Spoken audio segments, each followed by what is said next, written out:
Hi, I'm Camille Pajarillaga from BSCE 1E of Nueva University of Science and Technology, and this is Physics for Engineers 1. So for this video, we're going to talk about gravitational potential energy. But let's first find out what potential energy is. So we must always hear that potential energy is energy at rest. But to further explain that, or to further give details to that, it is actually the energy that is only stored in an object. So, not every object at rest has a potential energy. Yeah, because when it's zero, that means it has no potential to move forward anymore. So, when it has potential energy, it has stored energy. That means it can move forward later on than where it is currently. So, yeah. So, in gravitational potential energy, we're talking about the gravity. That means this potential energy is relevant or related to the gravity. Hence, it is only moving upward or downward. So, it is independent of the horizontal position. Here, we're talking only about the height. So, for example, you throw an object like this. When it reaches its maximum height, it gains a that means it will be at rest, because when it reaches the maximum height, it will stop there for a millisecond that we do not notice and then comes back again. And in that time, when it is resting, it has a potential energy that is equivalent to the energy that is released to throw the object. It allows the object to go back to where it comes from. So yeah, let's move on. So potential energy, or gravitational potential energy, has the formula of mass times gravity times y, or the height. So this sample problem, we have a 6 feet tall person lifts a 1.65 kilogram book off the ground. So it is now 2.20 meters above the ground. What is the potential energy of the book relative to the ground and the top of the first person's head? So we have the person here, and then he lifts the book here from the ground. So the book is now here.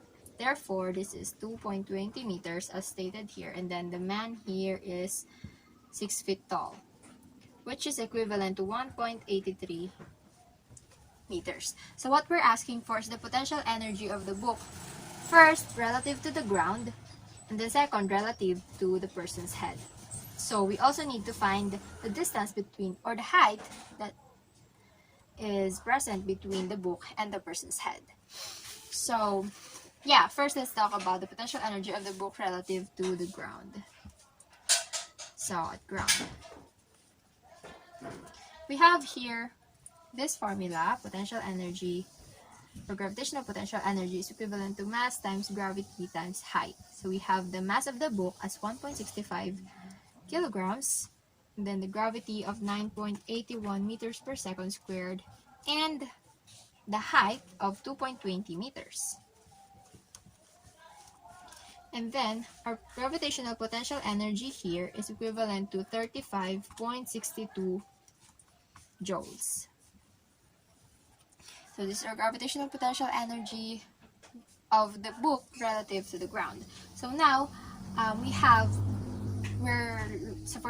for the next one, we're looking for the top of the person's head.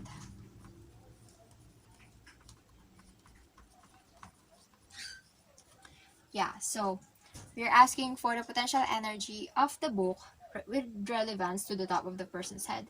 That means it is from here to here. And in order to do that, we have to find the distance between the person's head and the book.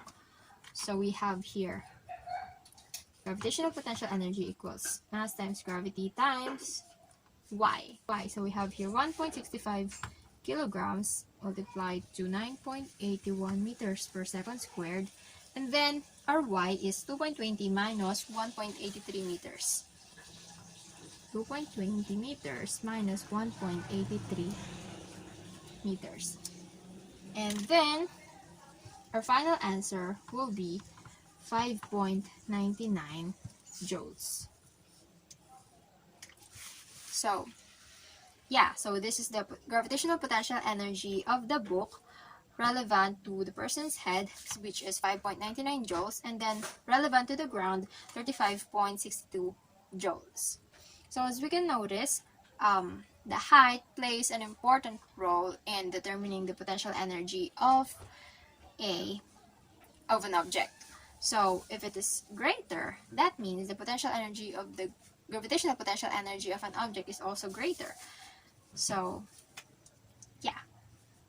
And once again, this is gravitational potential energy, and I'm Camille Pajarillaga from BSCE 1E. Thank you so much for watching.